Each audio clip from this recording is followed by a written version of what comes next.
Pourquoi Ariane 5 est-elle blanche? Pour défendre les couleurs du drapeau européen? Non, il est bleu. Pour mieux faire ressortir les logos. Ça aurait pu, mais c'est pas ça non plus. Alors, vous savez? Ariane 5 est blanche parce que quand elle traverse l'atmosphère, elle doit supporter une température de plus de 300 degrés. Pour la protéger, on l'enduit d'un composé en silicone très résistant. Et comme le silicone utilisé est blanc, Ariane 5 est blanche. Alors vous l'aurez compris, l'aventure spatiale, c'est une histoire d'hommes bien sûr, mais c'est aussi une histoire de matériaux. Et si la fusée doit affronter un environnement hostile dans l'espace, c'est dans le corps même de la fusée que les conditions sont les plus sévères. Pression, température, puissance, il faut inventer des matériaux qui résistent à tout. Ce savoir-faire, on le trouve notamment tout près de Bordeaux, dans des industries spatiales comme EADS Space Transportation, SNECMA Propulsion Solide ou la SNPE. Pour bien comprendre, prenons quelques exemples. 700 tonnes, c'est la masse de la fusée, soit à peu près une centaine d'éléphants. Alors vous imaginez bien que le carburant de la fusée n'est ni du super ni du gazole. Elle décolle grâce à un matériau énergétique appelé propergol, mis au point par la SNPE. Bon, un autre chiffre? 400 bars. C'est la pression dans le réservoir de la fusée, soit 200 fois celle d'un pneu de voiture. Le matériau qui permet de retenir tout ça est la fibre de carbone. Du fil donc, car le fil est à la fois très solide et très léger, bien plus que l'acier. Et pour construire le réservoir, on enroule le fil en pelote. Le fabricant est EADS Space Transportation. Tout son art consiste à faire des réservoirs les plus résistants avec le moins de fil possible, car sur une fusée, le moindre gramme compte. Un dernier chiffre. 3000 degrés.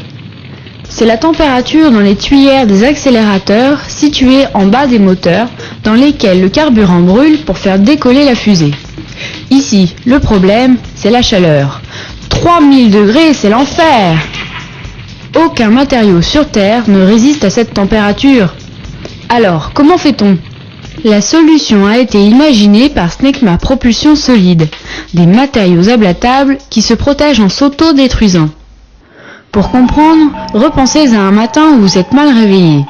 Vous prenez votre petit déjeuner, mettez une tranche dans votre grille-pain, et puis vous l'oubliez. 10 minutes après, votre cuisine est enfumée et la tranche de pain est toute carbonisée.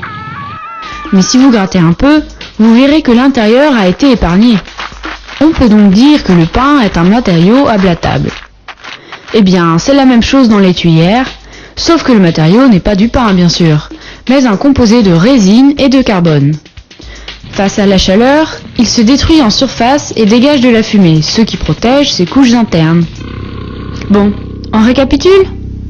Dans la fusée Ariane, on trouve des matériaux énergétiques dont la puissance permet de faire décoller la fusée, des matériaux structuraux qui résistent à la pression, et des matériaux thermiques pour faire face à la température. Ça va? Alors on continue. Dans les années 1980, l'Europe caresse un ambitieux projet de navette spatiale, appelé Hermès, qui pourrait emmener des hommes dans l'espace. Hermès, vous le savez peut-être, est le dieu des voyageurs dans la mythologie grecque.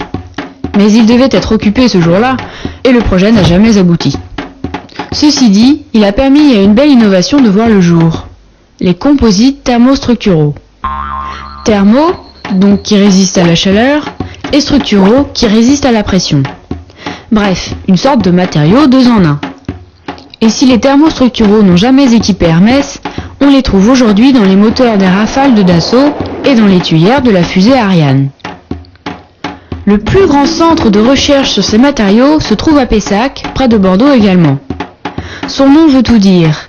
C'est le laboratoire des composites thermostructuraux. Il réunit 70 chercheurs de Safran, du CNRS, du CEA et de l'Université Bordeaux 1 qui travaillent aujourd'hui à l'amélioration de ces matériaux. Car tout thermostructurant qu'il soit, ces composites peuvent se fissurer et casser lorsqu'ils sont soumis à des sollicitations trop intenses. C'est tout récemment que les chercheurs sont venus à bout de ce talon d'Achille. Leur solution? Le bore, un métal noir. À des températures élevées, un composé boré a la propriété de former un verre qui bouche les fissures du composite. Bref, leur dernière invention est un matériau qui s'auto-répare.